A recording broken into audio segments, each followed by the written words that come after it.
क्या आप जानते हैं शॉर्ट टर्म ट्रेडर्स के लिए ट्रेडिंग में सबसे ज़्यादा मुश्किल चीज़ क्या सीखना होती है?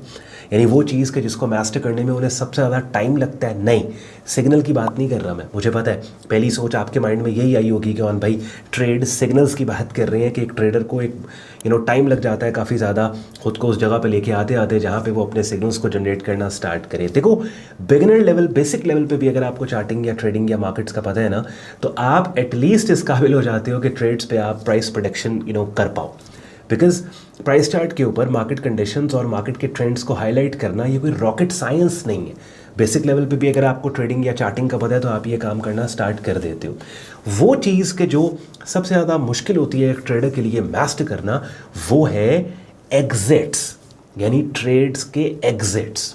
अब आपने एक मोमेंट के लिए रिलेट किया होगा, अपनी ट्रेडिंग को सामने रख के आपके माइंड में पूरा सीन चला होगा कि हाँ ऑन भाई ये बात आप ठीक कर रहे हैं कि ट्रेड में एंटर होना हमें भी इतना प्रॉब्लम नहीं करता। हमारी जो भी स्ट्रैटेजी हमने सीखी है हम उस स्ट्रैटेजी को यूज़ करके एंट्री ले लेते हैं, लेकिन ट्रेड से बाहर निकलना हमारे लिए एक ट्रेडर के लिए सबसे ज़्यादा मुश्किल होता है। अच्छा, अब यहाँ पे बाहर दो तरह से निकला जाता है, और जो अगली बात मैं करूँगा ना उससे जिस बंदे को थोड़ा टाइम भी हुआ है ना ट्रेडिंग करते हुए, इस वीडियो के कमेंट सेक्शन में उस अगली बात से एग्री करेगा। दो तरह से एग्जिट किया जाता है, एक लॉस में एग्जिट होता है, एक प्रॉफिट में एग्जिट होता है। इन दोनों एग्जिट्स में से जो मुश्किल एग्जिट है वो प्रॉफिट वाला एग्जिट है, लॉस वाला एग्जिट नहीं है। लॉस तो आप प्री डिफाइंड है, यानी स्टॉप लॉस आपने ट्रेड में दे दिया, और इवन समटाइम्स अगर आप अपने सामने ट्रेड में स्टॉप लॉस को हिट होता देख रहे हो ना, तो इतनी एंजाइटी नहीं होती। आपको पता है ठीक है यार वैसे भी तो ट्रेड लॉस में चल रही है, मैंने मैन्युअली इस लूजिंग ट्रेड से एग्जिट करके क्या करना है कि जब ऑलरेडी प्री डिफाइंड मैंने स्टॉप लॉस अपना दिया हुआ है, जो भी आपने आप परसेंटेज रिस्क आप किसी एक ट्रेड पे देते हो दिया।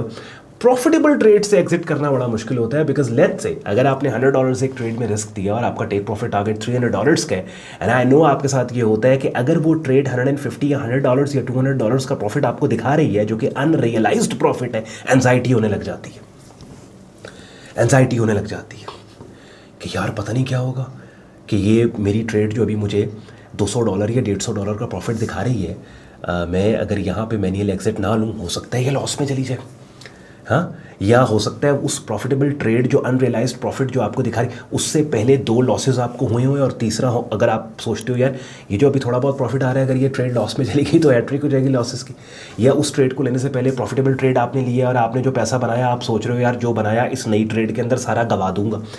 एंजाइटी प्रॉफिटेबल, तो ये एक बड़ा प्रॉब्लम है, और इसका रुक जाए मैं आपको इसका हल भी बताऊंगा। इट्स नॉट जस्ट कि मैंने इस प्रॉब्लम को आपके सामने हाईलाइट करके बता दिया भाई ट्रेडर्स को ये मसला होता है, नहीं, थोड़ी देर में स्क्रीन शेयर करके गोल्ड मार्केट के प्राइस चार्ट पे ले जाऊंगा और इसका बाकायदा आपको हल बताऊंगा कि करना क्या है आपने, कि आपके लिए आसान हो जाए इस चीज़ को मैनेज करना, प्रॉफिटेबल एग्जिट्स को मैनेज करना। और इसमें टोटल 2 काम करने हैं आपने, और लिटरली 4 नहीं 8 तबक रोशन होंगे आपके कि जब मैं इसका सोल्यूशन आपको दूंगा, और आपने मुझे फीडबैक देना है इस वीडियो के कमेंट सेक्शन में। बाकायदा आपने बताना है कि ऑन भाई ये जो आपने 2 सोल्यूशंस बताए हैं इस प्रॉब्लम के, ये हमारे लिए काम कर रहे हैं, they are working out for us. So इससे पहले कि मैं स्क्रीन शेयर करके सोल्यूशंस की तरफ जाऊँ, वीडियो आपको एंड पे पसंद आए लाइक करके चैनल को सब्सक्राइब करके बेल आइकन पर क्लिक कीजिएगा, और इस वीडियो के डिस्क्रिप्शन में सारे ट्रेडर्स के लिए आपके लिए यूजफुल लिंक्स दिए हुए हैं, उनको बाद में चेक कर लीजिएगा। सो अभी चलते हैं गोल्ड मार्केट के प्राइस चार्ट पे, और ये जो बहुत बड़ा इशू है, जो अंडररेटेड इशू है, इस इशू के ऊपर मैंने किसी को सोशल मीडिया पे बात करते हुए भी नहीं सुना।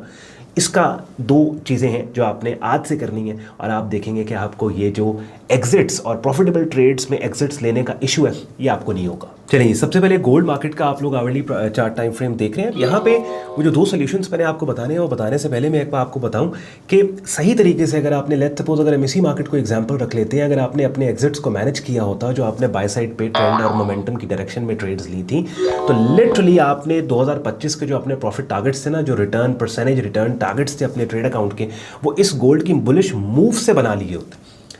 लेकिन अब क्या है वो 2 चीज़ें। सबसे पहली गलती क्या करते हैं आप कि जिस स्ट्रैटेजी से आपने ट्रेड सिग्नल लिया है ना, आप उसको मैनेज किसी दूसरी स्ट्रैटेजी से करने लग जाते हैं। चलिए मैं थोड़ा सा और इसको ब्रॉडर स्पेक्ट्रम पे बात करता हूँ कि जिस ट्रेडिंग डिसिप्लिन और ट्रेडिंग अप्रोच से आप सिग्नल्स जनरेट करके ट्रेड में एंटर हुए हो ना, आप किसी दूसरी ट्रेडिंग अप्रोच को यूज़ करके अपने सिग्नल को मैनेज करना शुरू हो जाते हैं। यानी लेट्स सपोज अगर आप प्राइस एक्शन को यूज़ करते हो और प्राइस एक्शन ट्रेडिंग आप करते हो और प्राइस एक्शन से आपने सिग्नल जनरेट किया और उससे आप ट्रेड में एंटर हुए, लेकिन आप उस ट्रेड को मैनेज करने लग गए हो फॉरेक्स फैक्ट्री पे आने वाली न्यूज़ से या किसी टेक्निकल इंडिकेटर से। देखें ये 3 ट्रेडिंग डिसिप्लिन है, प्राइस एक्शन, टेक्निकल, फंडामेंटल। आपने किसी एक को मास्टर करना है, एक को मास्टर करके उसी के ऊपर आपने ट्रेड्स लेनी है। तो क्या है, ट्रेड में एंट्री एक जिस स्ट्रेटजी से आप है, मैनेजमेंट उस ट्रेड की किसी दूसरी चीज़ से आप कर रहे हो। बात समझ, ये काम नहीं करना। दूसरा काम क्या करना है कि लेट्स से मैंने अगर आवरली चार्ट टाइम फ्रेम पे ट्रेड लिया ना, मैं अब यहाँ पे आपको एग्जांपल्स भी बल्कि देता हूँ। ये देखो आवरली चार्ट टाइम फ्रेम अपनी स्क्रीन पे आप देख रहे हैं और इस आवरली चार्ट टाइम फ्रेम के ऊपर ये देखें, लेट्स से मैंने इनसाइड बार पैटर्न को ट्रेड किया, कंटिन्यूएशन सेटअप सिग्नल है और पिछले हफ्ते मैंने इनसाइड बार पैटर्न ने किस तरीके से गोल्ड मार्केट के डिफरेंट चार्ट टाइम फ्रेम्स के ऊपर काम करके पैसे बना के दिए, उसके ऊपर पूरी एक वीडियो आपके लिए बनाई। लेट्स से आपने इस इनसाइड बार पैटर्न को ट्रेड किया। अब इस इनसाइड बार पैटर्न को ट्रेड करके एक दफ़ा ये ट्रेड आपकी फेवर में गई। यहाँ पे अगर आप इस ट्रेड में ये वाली जो कैंडल बनी 15 अक्टूबर को आवरली चार्ट टाइम फ्रेम पे, जो एक बुलिश पिन बार है, जब ये कैंडल एक्टिव थी, अगर इस कैंडल को आप 5 मिनट्स या 15 मिनट की प्राइस चार्ट पे मैनेज करने चले जाओगे ना, तो आप डर जाओगे और इस ट्रेड से प्रीमेच्योर एग्जिट कर जाओगे, बिकॉज 15 मिनट और 5 मिनट का प्राइस चार्ट आपको दिखाएगा कि बस मार्केट गई। लेकिन अब यहां पे क्या हुआ, ट्रेड आपने आवरली चार्ट टाइम फ्रेम पे ली, तो जिस चार्ट टाइम फ्रेम पे आपने ट्रेड ली, अगर आप उसे मैनेज भी उसी चार्ट टाइम फ्रेम पे करो तो फिर क्या होगा, फिर आप अपनी ट्रेड्स को होल्ड करोगे और प्रॉफिट टारगेट्स तक जाने दोगे। इसकी छोटी सी मिसाल है, जैसे ये वाली इनसाइड बार पैटर्न, दोबारा बता रहा हूँ, आपने लिया यहाँ पे और इसके ब्रेकआउट को ट्रेड किया, मार्केट आपकी फेवर में गई। ये जो कैंडल जिस पे मेरे माउस का कर्सर है, जिसको मैं सर्कल कर रहा हूँ, अगर आप आवरली चार्ट टाइम फ्रेम पे ही इस ट्रेड को मैनेज कर रहे थे तो इस कैंडल की क्लोजिंग का आपने वेट किया। जब ये कैंडल क्लोज हुई तो आपको पता लग गया भाई ये वाली कैंडल तो बुलिश पिन बार है और ऑब्वियसली आपका जो स्टॉप लॉस है वो इस मदर कैंडल के लो के काफ़ी नीचे होगा यहाँ पे, ठीक है। तो ये भी इन इट सेल्फ, कुछ लोग कहेंगे ऑन भाई स्पिन बार जो है इसने इस इनसाइड बार पैटर्न के लो को तो टेस्ट किया नहीं, लो से काफ़ी नीचे होता है। अगर हम लेट्स सपोज बाय कर रहे हैं ना, ये वाली कैंडल है, हम यहाँ से बाय कर रहे हैं, तो ये नहीं है कि इसके लो के बिल्कुल नीचे यहाँ स्टॉप, काफ़ी नीचे होगा स्टॉप लॉस, ठीक है। तो आपने देखा कि यार नहीं, ये तो कैंडल जो क्लोज हुई है इसकी क्लोजिंग आपको दिखा देगी कि भाई अभी तो मजीद ये मार्केट आपकी फेवर में इस ट्रेड को ले जाने की बात कर रही है। इस कैंडल की क्लोजिंग की शक्ल के जरिए आपको क्लू मिल जाएगा, आप बैठे रहेंगे अपनी ट्रेड में।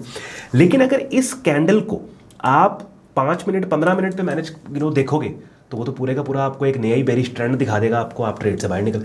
तो ये 2 गलतियाँ जो बहुत बड़ी गलतियाँ, तो ये 2 गलतियाँ, पहली क्या कि जिस ट्रेडिंग डिसिप्लिन और स्ट्रैटेजी को यूज़ करके आप ट्रेड ले रहे हो, आप उसको मैनेज किसी और चीज़ से करने लग गए हो।